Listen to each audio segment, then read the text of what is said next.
Hello guys, welcome to my channel possible education hub. अगर आप लोग इस चैनल पर नए हैं और अभी तक आप लोगों ने इस चैनल को सब्सक्राइब नहीं किया है तो do subscribe my channel and press the bell icon for the latest video notification. And before starting today's video जान लेते हैं कुछ चीजें मेरे बारे में। So these are my credential. My name is Atiq Hussain. I am a check expert and I have done my MSc in chemistry and BEd. Apart from it I have qualified all these exams and I have got a 7 years teaching experience. So it was all about me. तो ये सारी बातें हो गई मेरे बारे में। सो आगे हम लोग बात कर लेते हैं आज की वीडियो के बारे में। सो आज की जो हमारी वीडियो है वो हम लोग डिस्कस कर रहे हैं गाइज थ्योरीज ऑफ इंटेलिजेंस को। हम लोग बुद्धि के सिद्धांतों को डिस्कस कर रहे हैं और ये इसका पार्ट 6 है। इससे पहले की वीडियोस आप लोगों को इंटेलिजेंस की प्लेलिस्ट में जाकर के मिल जाएंगी। आप उससे पहले की वीडियोस वहां जाकर के देख सकते हैं। तो चलिए गाइज, आज की जो हमारी वीडियो है उसमें हम लोग डिस्कस करने वाले हैं multi factor theory of intelligence. हम लोग बात करेंगे multi factor. This is not a multiple factor, this is multi factor. जो आपको एग्जामिनर कंफ्यूज करेगा मल्टी फैक्टर मल्टीपल फैक्टर में, तो याद रखिएगा multi factor theory is given by Edward Thorndike और जो मल्टीपल फैक्टर थ्योरी थी it was given by Howard Gardner. तो इस चीज को हम लोग डिस्कस कर चुके हैं पहली वीडियो में, उसको आप वहां जाकर के देख सकते हैं। मल्टी फैक्टर थ्योरी हम लोग बात करेंगे एडवर्ड थॉर्नडाइक साहब की। एडवर्ड थॉर्नडाइक ने जो ये थ्योरी थी वो अपनी क्वाइट ए डिफरेंट, जैसे आप लोगों ने सुना है ना, जैसे आप लोगों ने मैंने एक स्टेटमेंट बताया अल्बर्ट आइंस्टाइन का, वो कहते हैं एवरीवन इज अ जीनियस। हर कोई क्या है? जीनियस है। हर कोई भी, हर किसी इंसान में जीनियस फैक्टर पाया जाता है और हर एक इंसान अपने आप में जीनियस है, किसी ना किसी फील्ड का वो जीनियस जरूर है। तो ये मानना था किसका? एल्बर्ट आइंस्टाइन का। लेकिन एडवर्ड थॉर्नडाइक साहब ये कुछ अलग ही कहते हैं। आज की थ्योरी देख लेते हैं क्या कहते हैं। आज की जो थ्योरी है काफ़ी इंटरेस्टिंग होने वाली है, काफ़ी चीज़ें हैं जो आप लोगों के साथ में डिस्कस करनी है। तो बने रहिए वीडियो में हमारे साथ लास्ट तक और जान लेते हैं multi factor theory of intelligence. तो चलिए पहले हम लोग बात कर लेते हैं। So let's make it possible for you. बनाते हैं इस चीज को आप लोगों के लिए संभव, और आज के बाद कभी भी आप लोग इस चीज को नहीं भूलने वाले हैं। सो पहले बात कर लेते हैं अकॉर्डिंग टू थॉर्नडाइक। तो एडवर्ड थॉर्नडाइक की अगर हम लोग बात कर लें तो थॉर्नडाइक के हिसाब से जो टाइप्स इंटेलिजेंस के वो there are mainly the 3 types. पहली बात कर लेते हैं, इन्होंने इंटेलिजेंस के 3 टाइप बताए, social intelligence, concrete intelligence, abstract intelligence. इसके अलावा जो एट्रीब्यूट्स बताए हैं तो there are the level, range, area and speed. जानेंगे इन चीजों को बारी बारी से। सबसे पहले हम लोग बात कर लेते हैं एडवर्ड थॉर्नडाइक साहब कहते क्या हैं। तो इनके हिसाब से जो इसको मल्टी फैक्टर थ्योरी या इसको एनार्चिक थ्योरी भी कहा जाता है, ये चीज आप लोग याद रखेंगे। और इन्होंने जो इनका जो सबसे बड़ा मेन स्टेटमेंट है वो ये है, ये क्या कहते हैं?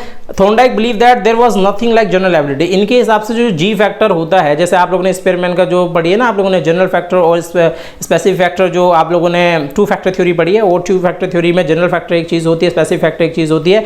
तो अकॉर्डिंग टू थॉर्नडाइक भाई के जनरल फैक्टर जैसी कोई भी चीज़ नहीं होती है। हर एक काम अपने आप में विशिष्ट होता है। जब भी आप किसी भी काम को या किसी भी टास्क को परफॉर्म करते हैं तो अपने आप में विशिष्ट बन जाता है, और उस कंडीशन में आपकी जो इंटेलिजेंस काम करती है वो स्पेसिफिक इंटेलिजेंस काम करती है। आगे बात कर लेते हैं तो उनके हिसाब से each mental activity requires an aggregate of the different sets of the abilities. Common abilities are found in specific ability. मतलब जो कॉमन एबिलिटीज हैं वो जैसी कोई चीज नहीं होती, वो सिर्फ और सिर्फ किसका पार्ट होती है? वो स्पेसिफिक एबिलिटी का एक पार्ट होती है। जब भी आप कोई भी मानसिक क्रिया करने के लिए जाएंगे तो वहां पे आपको डिफरेंट सेट ऑफ एबिलिटीज का यूज करना पड़ेगा।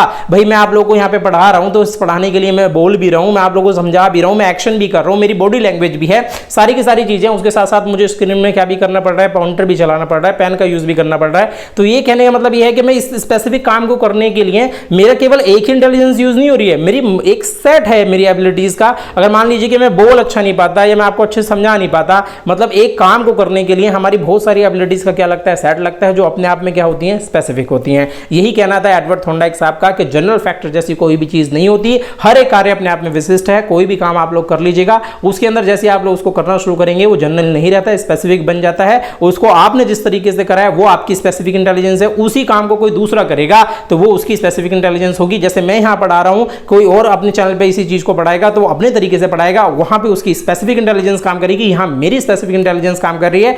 आगे इस चीज को और अच्छे से बेटर समझने के लिए उन्होंने ये कहा कि Thorndike found that the all the factors intelligence, और जितने भी फैक्टर्स होते हैं इंटेलिजेंस में, represent a specific mental ability. जो भी किसी एक मानसिक क्रिया को करने के लिए, कार्य को करने के लिए, मानसिक योग्यता को दर्शाने के लिए जरूरी होते हैं, जो रिप्रेजेंट करते हैं, which are different from each other. वो अलग अलग हो सकते हैं but associated to like bricks on a wall. तो जिस प्रकार से हमारी क्या हो जाती है, जैसे आप लोगों ने देखा है ना, एक मकान के अंदर जब हम लोग दीवार बनाते हैं तो उस दीवार में क्या लगी होती हैं? अलग अलग प्रकार की ईंटें लगी हुई होती हैं, ब्रिक्स लगी हुई होती हैं।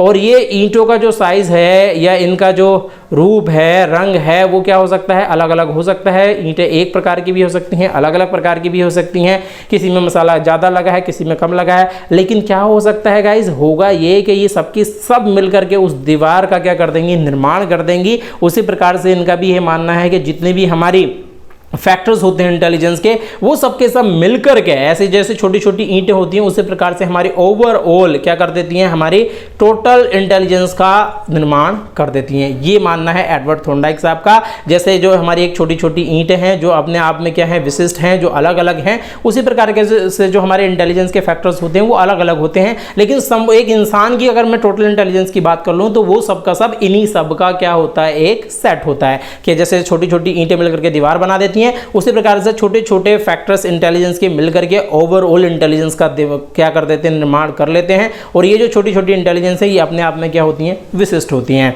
आगे हम लोग बात कर लेते हैं गाइस किसको, इन्होंने जो क्लासिफिकेशन दिया है उसके हिसाब से सोशल इंटेलिजेंस का मतलब ये है, उन्होंने ये कहा कि the ability of to communicate with the people, understand the performance in the social relation. मतलब ऐसे जो लोग होते हैं जो दूसरों की भावनाओं को समझते हैं, दूसरों के बात को समझने के प्रयास करते हैं, दूसरों ये कम्युनिकेट कर लेते हैं दूसरे लोगों के साथ में बड़ी आसानी से, उनके अंदर क्या पाई जाती है, सोशल इंटेलिजेंस, सामाजिक बुद्धि पाई जाती है। और इसका जो बेस्ट एग्जांपल आप लोग देख सकते हैं, हमारे जो लीडर्स हैं वो क्या करते हैं, दूसरों के साथ में बड़ी जल्दी कम्युनिकेट कर लेते हैं, भाषण दे देते हैं, लोगों को समझ लेते हैं। और जितने भी बाकी के अधिकारियों की बात कर लीजिएगा, जो सोशली एक्टिव लोग होते हैं, जो एनजीओज वगैरह चलाते हैं, वो सारे के सारे के अंदर क्या पाई जाती है, सोशल इंटेलिजेंस ज़्यादा पाई जाती है। आगे बात कर लेते हैं कॉन्क्रीट इंटेलिजेंस। तो कॉन्क्रीट इंटेलिजेंस का मतलब यहाँ the ability to effectively control your body and manipulate the objects. तो हम लोग क्या करते हैं, जैसे आपके सामने अगर मैं अभी पजल सॉल्व करने के लिए रख दूँ तो आप लोग क्या करना शुरू कर देंगे, उस टाइम पर जो आप लोग अपनी इंटेलिजेंस यूज करेंगे वो कॉन्क्रीट इंटेलिजेंस यूज करेंगे। जैसे आपके सामने कोई चीज आ जाएगी उसके बाद आप उसका उपयोग करना शुरू कर देंगे, उस चीज को सॉल्व करना शुरू कर देंगे, पजल को जैसे आप लोग सॉल्व करना शुरू करेंगे।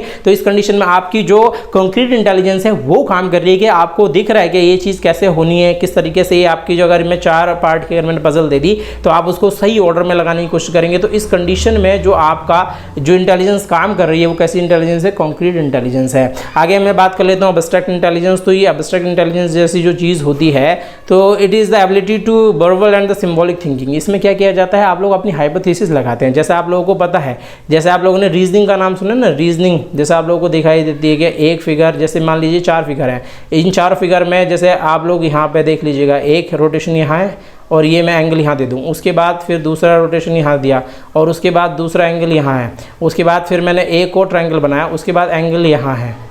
आप लोग समझ रहे हैं। तो जैसे तो फिलहाल तो 3 ही हो गए। अगर मैं फिर से अगर मैं यहाँ पे अगर आपके लिए क्वेश्चन मार्क रख दूँ तो इस क्वेश्चन मार्क में आप लोग बताएंगे कि कौन सा वाला फिगर आएगा, इसके बाद वाला क्या होगा। तो उसके बाद ये जो चीज़ें हैं जो वर्बल या सिंबल के लिए आप लोग सोच रहे हैं कि हाँ भाई इसको देखने के बाद में क्या आएगा, नेक्स्ट क्या होगा। आप लोग ने सुना है ना कि वर्ड, आप उस चीज़ को फाइंड कर लेंगे, आपको पता चल जाएगा what will be the next term. मान लीजिए कि आपको 3 टर्म दे रखे हैं 1, 2 और 3 और आप लोगों से चौथे की जगह पे क्वेश्चन मार्क, तो आप उसका पैटर्न समझने की कोशिश करेंगे। तो वहाँ पे जो इंटेलिजेंस यूज़ होगी वो एब्स्ट्रैक्ट इंटेलिजेंस यूज़ होगी। बाकी आगे चीज़ें मैं आप लोगों के लिए और अच्छे से क्लियर कर दूंगा जब वहाँ पे एग्जाम्पल लिए हैं, अच्छे एग्जाम्पल लिए आप लोगों के लिए समझ जाएंगे।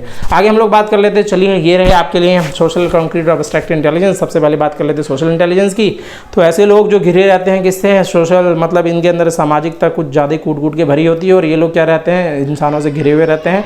मतलब कहने का मतलब ये है कि ये लोग सोशली एक्टिव ज़्यादा होते हैं और इनके जो तालमेल होते हैं, दोस्त होते हैं, वो ज़्यादातर क्या होते हैं, ज़्यादा होते हैं दूसरे लोगों की कंपैरिजन में, जिनके अंदर ये सोशल इंटेलिजेंस ज़्यादा होती है। दूसरी में बात कर लेते हैं कॉन्क्रीट इंटेलिजेंस। तो ये वाली चीज़ आप लोगों को याद होगी कि जब आप लोगों के बचपन में आपके पेंसिल बॉक्स आए थे तो उसके अंदर यहाँ पे ये 2 या 3 क्या होती हैं, जो 3 बॉल्स होती हैं आपके पास में, उन बॉल्स को आप लोगों को कहाँ तक लेकर के आना होता था, लास्ट तक लेकर के आना होता था।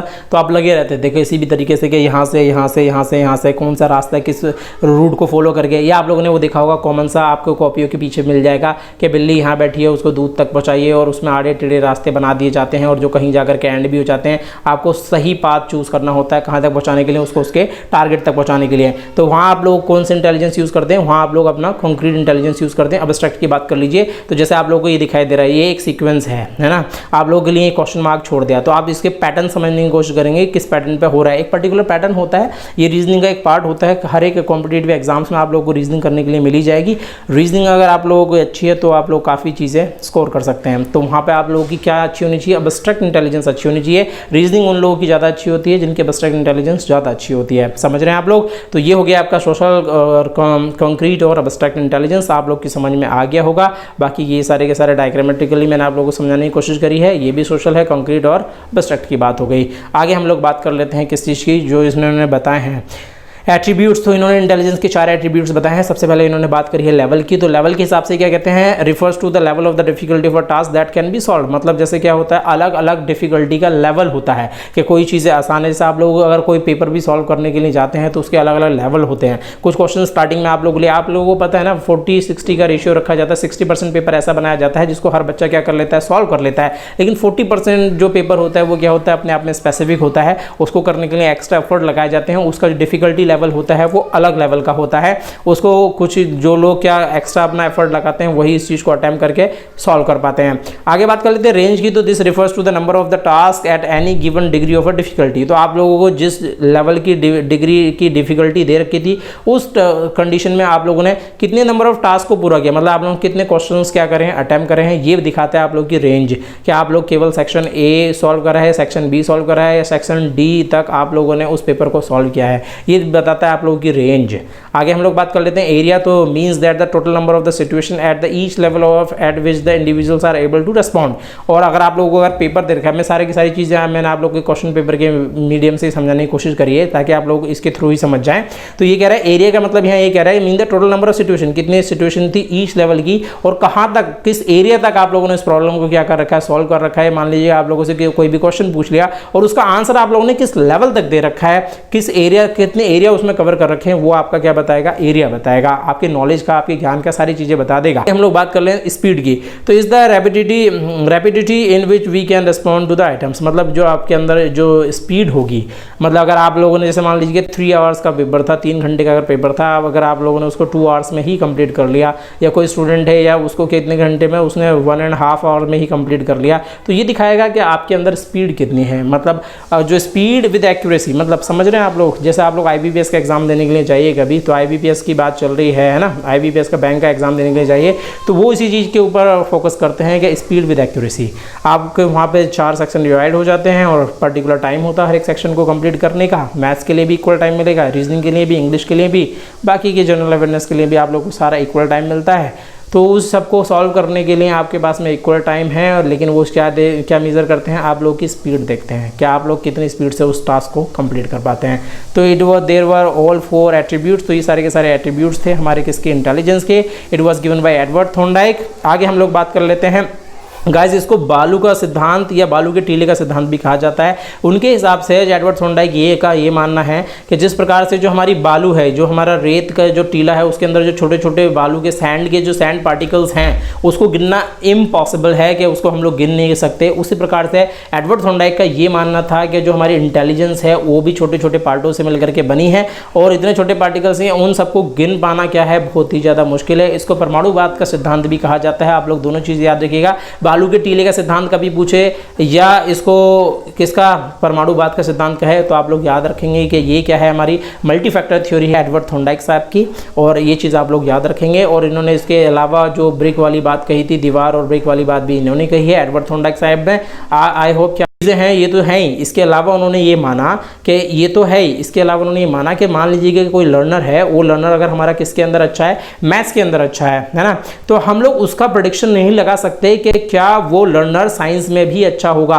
अगर कोई बच्चा मैथ्स में अच्छा कर रहा है तो हम लोग इसको कभी प्रेडिक्ट नहीं कर सकते कि वो साइंस में अच्छा है, या कोई साइंस में अच्छा है तो मैथ्स में भी अच्छा होगा। कहने का मतलब यहाँ ये है कि उनके हिसाब से, एडवर्ड थॉर्नडाइक साहब के हिसाब से ये मानते हैं, ये सारा का सारा गेम 2 चीज़ों का है। किस चीज़ का है आप लोग याद रखेंगे। इन्होंने अपना बाद में अपना जो डिसीजन था उस चीज़ को चेंज करा। उन्होंने कहा ब्रेन प्लस हमारा किसकी बात चलती है, ये ब्रेन प्लस हमारा कहता है नर्व सिस्टम, ये कहता है नर्व सिस्टम। ये ब्रेन प्लस नर्व सिस्टम दोनों का कॉम्बिनेशन है। इसके हिसाब से जो हमारा ब्रेन है, अगर वो किसी सब्जेक्ट में ब्रेन और नर्व सिस्टम दोनों का कॉम्बिनेशन सही बन गया तो उस कंडीशन में बच्चा क्या कर जाएगा, ज़्यादा इंटेलिजेंस होगा, अपनी ज़्यादा इंटेलिजेंस का यूज़ करके उस चीज़ को क्या कर सकता है, सॉल्व कर सकता है। और जिस कंडीशन में अगर उसका ब्रेन उसके जो नर्व सिस्टम है उसके साथ में अगर कनेक्ट ठीक प्रकार से नहीं हो पाया या सिग्नल उस तक नहीं जा पाए तो उस कंडीशन में वो क्या हो जाता है, फेल हो जाता है या पीछे हटता चला जाता है। लेकिन उनके हिसाब से जो परफेक्टली जो हमारी इंटेलिजेंस होती है वो इन्हीं दोनों का कॉम्बिनेशन होती है। अगर हमारा ब्रेन कोलिब्रेट कर रहा है किसके साथ में, ठीक से हमारे नर्वस सिस्टम के साथ में, जिस सब्जेक्ट में वो उनका कोलिब्रेशन अच्छा होगा उस सब्जेक्ट में जो हमारा लर्नर है वो ज़्यादा से ज़्यादा अच्छा परफॉर्म कर पाएगा। तो ये कुछ इंपॉर्टेंट चीज़ें थी, मैंने आप लोगों को बता दी। सबसे पहले इन्होंने यही बात कही मेनली दो चीज़ों पे ये फोकस करता है। मैं आप लोगों को फाइनल कंक्लूड करके बता रहा हूँ। फाइनल पहली बात तो ये कहता है कि भाई जनरल इंटेलिजेंस जैसी कोई चीज़ नहीं होती, अपने आप में क्या होता है, सब कुछ स्पेसिफिक होता है। दूसरी बात इन्होंने ये कही कि ये कॉम्बिनेशन है ब्रेन का और किसका, हमारे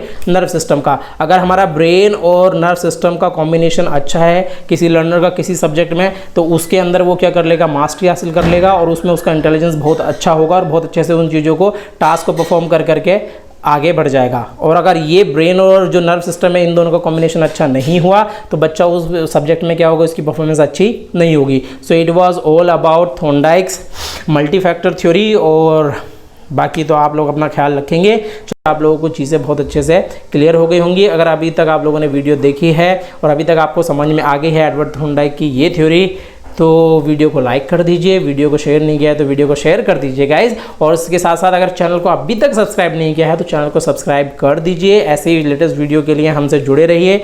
चलिए, आई होप कि आप लोगों को वीडियो अच्छी लगी, आप लोगों ने एंजॉय किया एडवर्ड थॉर्नडाइक की मल्टी फैक्टर थ्योरी को। मिलते हैं आप लोगों से अगली वीडियो में। जय हिंद, जय भारत।